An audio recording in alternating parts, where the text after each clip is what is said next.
Hi, this is Chris from Total Parts Plus, and today we have a 2016 Mazda CX-5 Maxx Sport, stock reference number 5238. This shape runs from the first month 2015 through to the second month 12th month 2016. It has a PE 2-litre 4-cylinder petrol engine backed by an automatic front-wheel drive transmission. PE 2-litre 4-cylinder petrol engine. We have the right-hand headlight, right-hand fog light with surround, left power door mirror, non-blind spot type.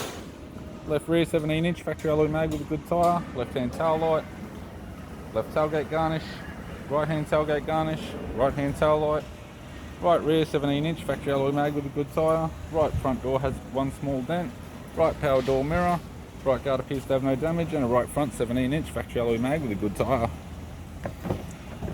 We have the driver's side door trim, power window master switch. This vehicle is fitted with black cloth interior, automatic console, automatic gear shifter, heater controls, interior mirror, courtesy lamp, sunglass holder type, left hand sun visor, right hand sun visor, instrument cluster, and an average 3-spoke leather steering wheel with cruise audio and phone buttons.